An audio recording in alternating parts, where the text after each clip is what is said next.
आपका आपके अपने यूट्यूब चैनल एडवोकेट दीप लीगल हब में। आज के इस वीडियो में हम बात करेंगे उन स्टूडेंट्स के लिए जो कि अभी ग्रेजुएशन में हैं, मतलब कि ग्रेजुएशन कर रहे हैं, वो चाहे बीए, बीएससी, बीकॉम कोई भी कोर्स वो कर रहे हों और उन्हें आगे चल के लॉ करने का मन है, कानून के फील्ड में जाने का उनका मन है। लेकिन जब वो कुछ लोगों से बात करते हैं तो अलग अलग तरीके की प्रतिक्रियाएं उनको सुनने को मिलती हैं। कुछ लोग ये कहते हैं कि इस फील्ड में बिल्कुल भी स्कोप नहीं है और आप मत जाइए, या इस तरह की कोर्सेज करने से अच्छा है कोई दूसरा कोर्स कर लीजिए। सबसे पहले तो आपके लिए आप किस फील्ड में जाना चाहते हैं ये जानना इम्पॉर्टेंट है। सबसे पहले ये बात इम्पॉर्टेंट होती है कि आपके लिए कौन सा ऐसा फील्ड है जिसमें अगर आप जाते हैं तो आप उसमें अपना एक बेहतर प्रयास उसमें कर सकते हैं या अपना बेस्ट से बेस्ट आप उसमें दे सकते हैं। अगर हम लॉ फील्ड की बात करें तो इस फील्ड में आने के बाद जब आप लॉ कर लेते हैं, पहले तो अगर आप अभी ग्रेजुएशन में हैं, आप ग्रेजुएशन कर रहे हैं, तो इसके बाद आप जो भी आप कोर्स करेंगे लॉ का, तो आपका 3 ईयर का एलएलबी का कोर्स होता है, वो आपको करना होगा। और ये आप किसी भी यूनिवर्सिटी, कॉलेज में जहाँ पे भी लॉ के क्लासेस चलते हो, जहाँ पर भी लॉ के सब्जेक्ट्स हों, वहाँ पर आप कर सकते हैं। जैसे जो भी यूनिवर्सिटी, जो भी कॉलेज आपको लॉ की डिग्री प्रोवाइड कराती हो, आप वहाँ से ये कर सकते हैं। ग्रेजुएशन आप एलएलबी का जो कोर्स होता है वो भी ग्रेजुएशन ही कोर्स माना जाता है, तो आप उसे कर सकते हैं, आप उसे ज्वाइन कर सकते हैं। इसके लिए हर कॉलेज, हर यूनिवर्सिटी अपना एक अलग से एंट्रेंस एग्ज़ाम भी लेती है, जिसके लिए आपको फॉर्म फिल करना होगा। जब वो फॉर्म निकलता है तो आपको फॉर्म फिल करना होगा। फिल करने के बाद अगर आप उसके मेरिट लिस्ट में आते हैं तो फिर आगे का एडमिशन का जो प्रोसेस होता है वो आगे फिर चलता है। इसके बाद जब आप एक बार एडमिशन ले लेते हैं और आपका 3 ईयर का एलएलबी का कोर्स हो जाता है, फिर आपके सामने ये समस्या आती है, आपका ये सोचना होता है कि क्या अब हमने कोर्स तो कर लिया, पर क्या इस फील्ड में कहीं हमारा कोई करियर है या नहीं है। तो सबसे पहले अगर आपके अंदर स्मार्टनेस है, आप इस फील्ड में खुद को अच्छे ढंग से ढाल सकते हैं, क्योंकि ये फील्ड ऐसी है जहाँ पर आपको लोगों से बात करनी होती है, जहाँ पर आपको लोगों को फेस करना होता है। आप लोगों से बात करने की आपके अंदर कला होनी चाहिए, सबसे ज़्यादा ये ज़रूरी होता है। अगर हम करियर की बात करते हैं तो इस फील्ड में अगर आप चाहें तो आप जब ये कोर्स आपका कंप्लीट हो जाता है, उसके बाद आप पीसीएसजे के एग्ज़ाम के लिए आप प्रिपरेशन कर सकते हैं। एपीओ की भी पोस्ट निकलती है जिसके लिए आप प्रिपरेशन कर सकते हैं। ये जो पीसीएसजे और एपीओ है, ये अलग अलग स्टेट की वैकेंसी आती है और आप उसमें आप जहाँ के लिए भी आप चाहते हैं, या फिर अगर आप हर स्टेट का एग्ज़ाम देना चाहते हैं, तो जहाँ की भी वैकेंसी आती है आपको फॉर्म फिल करना होगा, तैयारी करनी होगी और उसके बाद आप एग्ज़ाम देते हैं। अगर आपका सिलेक्शन हो जाता है तो आप जज या गवर्नमेंट वकील, सरकारी वकील आप बन जाते हैं। तो ये तो एक आपका करियर हो गया जो कि गवर्नमेंट फील्ड में करियर है। इसके अलावा बैंक जो होते हैं, बैंक भी आपको देते हैं, वैकेंसी निकालते हैं, लीगल ऑफिसर की वैकेंसी निकालते हैं। इसके लिए भी आप अप्लाई कर सकते हैं और आपका अगर सिलेक्शन होता है तो आप बैंक में legal officer, as a legal officer आप ज्वाइन कर सकते हैं। तो ये सारी जो चीज़ें हैं वो तो हम अगर गवर्नमेंट की बात करें, अगर हम गवर्नमेंट जॉब की बात करें तो उसमें आती हैं।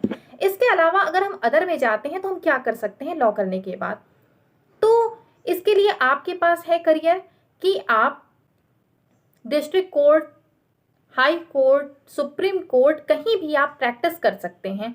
इसके लिए आपको क्या करना होगा कि जब आपका लॉ की जब आपकी डिग्री मिल जाती है आपको, उसके बाद आपको अपना रजिस्ट्रेशन कराना होगा बार काउंसिल में। आप जिस भी स्टेट के हैं वहाँ की बार काउंसिल होगी, आपको वहाँ पर अपना रजिस्ट्रेशन करवाना होगा एज एन एडवोकेट।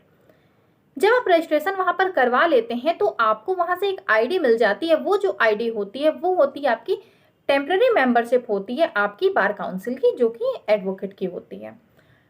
इसके बाद फिर AIBE का एग्ज़ाम होता है जो कि बार काउंसिल लेती है, और ये AIBE का जो एग्ज़ाम होता है वो आपको क्वालिफाई करना होता है। जब आप उस एग्ज़ाम को क्वालिफाई कर लेते हैं तो आप परमानेंट एडवोकेट की आपको डिग्री मिल जाती है, मतलब कि आप परमानेंट एडवोकेट हो जाते हैं। आपकी जो सदस्यता होती है बार काउंसिल की वो आपकी परमानेंट हो जाती है, स्थायी हो जाती है।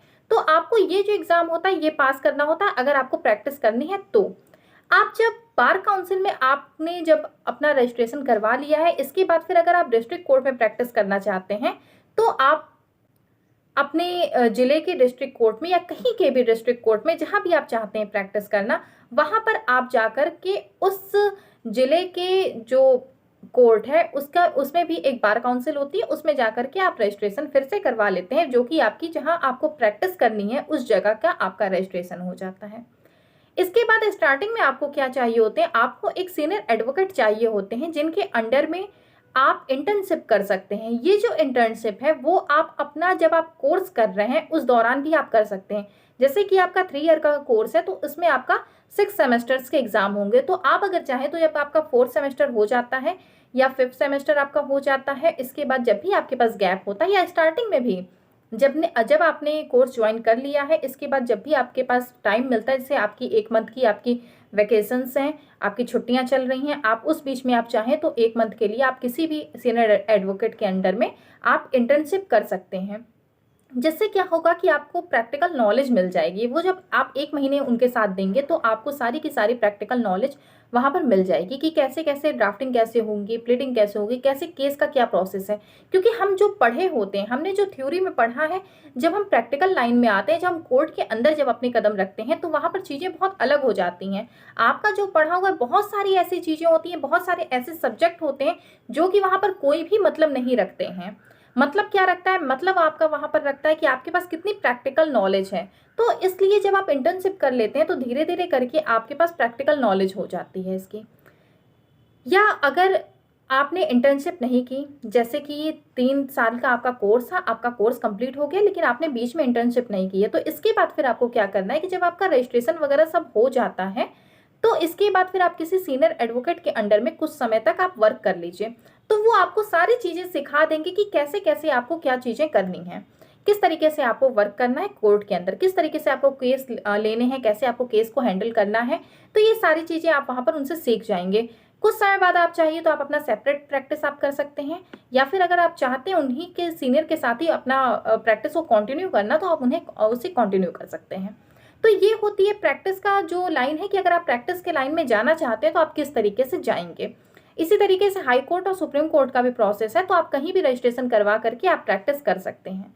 लेकिन जरूरी होता है कि आप किसी भी सीनियर के अंडर में आप कुछ समय तक वर्क सीख लीजिए। अगर आप नहीं सीखे होंगे तो आपको बहुत ज़्यादा दिक्कतें आने वाली हैं। इसके बाद फिर अगर हम बात करें कि और क्या करियर है इस लाइन में, तो अधिकतर जो प्राइवेट बैंक हैं वो भी अपने यहाँ लीगल ऑफिसर रखते हैं। उनका भी एक प्रोसेस होता है जिस प्रोसेस के थ्रू वो अपने यहाँ लीगल ऑफिसर्स को अपॉइंट करते हैं। हर बैंक अपने अपने यहाँ एक लीगल ऑफिसर रखता है, तो आप उस फील्ड में भी आप जा सकते हैं। अगर आप चाहें तो उस साइड भी आप देख सकते हैं कि किस तरीके से आपको बैंक को ज्वाइन करना है। इसके बाद फिर जो कुछ कंपनियां होती हैं, जितनी भी बड़ी बड़ी कंपनियां, हर कंपनियां अपने यहाँ लीगल ऑफिसर रखती हैं।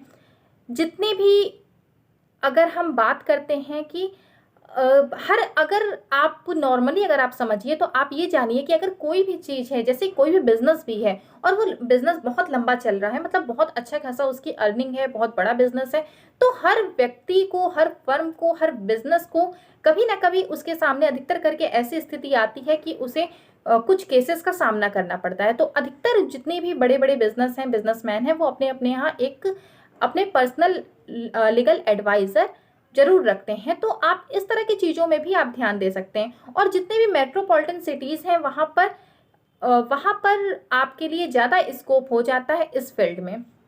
तो अगर हम स्कोप की बात करते हैं, अगर हम करियर की बात करते हैं, तो करियर बहुत ज़्यादा है, लेकिन सबसे बड़ी चीज़ क्या होती है कि आपके अंदर स्मार्टनेस होनी चाहिए।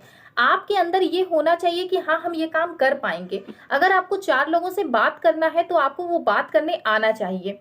अगर क्या होता है कि हमसे जब लोग कहते हैं कि इस फील्ड में कोई भी करियर नहीं है, तो उनका ये कहना होता है कि ये फील्ड तुम्हारे लिए उपयोगी नहीं हो सकती है क्योंकि तुम्हारे अंदर इतनी क्षमता नहीं है। वो आपके अंदर की कुछ चीज़ें देखते हैं जो कि हो सकता है कि जो एक्चुअल में जो आप हैं वो उन्हें ना समझ में आ रहे हों। तो इसलिए सबसे पहले खुद में स्मार्टनेस लाइए। अगर आप इस फील्ड में आने की सोच रहे हैं तो सबसे पहले अपने अंदर आप स्मार्टनेस लाइए, आप लोगों से बात करने का तरीका समझिए। और नहीं तो अगर आपके अंदर इन सारी चीज़ों की कमी है, तब इसके बाद अगर आप लॉ करते हैं और आप इस फील्ड में आते हैं तो हाँ, आपसे मैं भी यही कहना चाहूँगी कि हाँ, इस फील्ड में करियर बिल्कुल भी नहीं है, क्योंकि आपको जगह जगह डोमिनेट किया जाएगा। आपके पास केसेस नहीं होंगे, अगर केसेस नहीं होंगे तो आप फिर आपकी जो अर्निंग होगी वो भी नहीं हो पाएगी। हाँ, अगर आप पढ़ने में बहुत अच्छे हैं और आप ये सोचते हैं कि आप तैयारी करेंगे और आपका हो जाएगा, और लेकिन इसके बाद भी आपको ये जानना ज़रूरी है कि अगर आप जज बन जाते हैं, आप सरकारी वकील बन जाते हैं, तो इसके बाद भी आपके अंदर स्मार्टनेस होनी चाहिए। आपकी बुद्धि इतनी तीव्र होनी चाहिए कि आप चीज़ों को समझ सकिए आसानी से। आपके सामने अगर कोई भी केस आता है तो आप उस पर अपनी राय के अनुसार आप निर्णय दे सकिए। आप चीज़ों को समझिए, उसके बाद आप निर्णय दीजिए। तो इसके लिए ज़रूरी होता है आपका जो दिमाग है आप उसको तेज करिए। ये वीडियो आपको इसलिए बनाया गया क्योंकि बहुत सारे लोगों की एक क्वेरी आती है कि मैम ये बताइए कि क्या इस फील्ड में स्कोप नहीं है। कितने लोग ये पूछते हैं कि मैम मैं लॉ करना चाहती हूँ या चाहता हूँ, लेकिन क्या इस फील्ड में स्कोप है या नहीं है।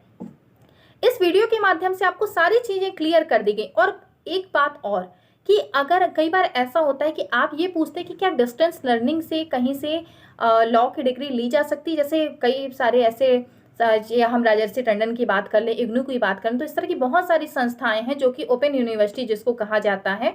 तो इस तरह की क्या जो संस्थाएं हैं वहाँ से लॉ की डिग्री ली जा सकती है। तो देखिए बहुत सारे ऐसे कॉलेज हैं जो कि डिस्टेंस लर्निंग से लॉ कराते हैं, एलएलबी करवाते हैं।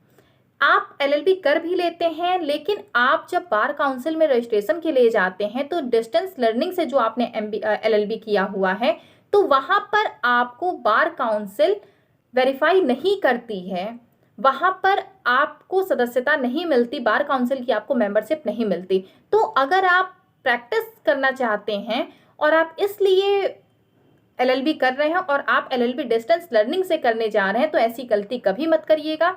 ऐसे कॉलेज से, ऐसी यूनिवर्सिटी से ही एलएलबी करिएगा जो कि फुल टाइम की डिग्री आपको प्रोवाइड करवाती है।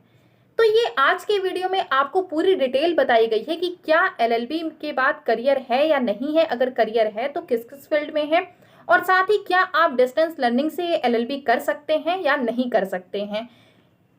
आपको इस वीडियो के माध्यम से पूरी जानकारी दे दी गई है। इसके बाद भी अगर आपका कोई भी क्वेश्चन है, कोई भी आपकी क्वेरी है, तो आप कमेंट बॉक्स में उसको पूछ सकते हैं। आपका जो भी कमेंट होगा उसका रिप्लाई किया जाएगा। और कमेंट करके जरूर बताइएगा कि आपको ये वीडियो कैसा लगा है, क्योंकि आपका जो रिप्लाई होता है वो बहुत ही ज़्यादा इम्पॉर्टेंट होता है। और जब आपके ऐसे रिप्लाई आते हैं कि आपको इस वीडियो से बहुत ज़्यादा मदद मिली है, तो आगे भी इस तरह के वीडियो बनाने का फिर मन करता है। तो इसलिए चैनल के सपोर्ट के लिए और प्रोत्साहन के लिए आप वीडियो के नीचे कमेंट करके जरूर बताया करिए कि आपको वीडियो कैसा लगा है। उम्मीद करते हैं कि वीडियो में दी गई जानकारी आपको पसंद आई होगी। चैनल पर नए होंगे तो सब्सक्राइब करना बिल्कुल मत भूलिएगा। वीडियो को लास्ट तक देखने के लिए बहुत बहुत धन्यवाद।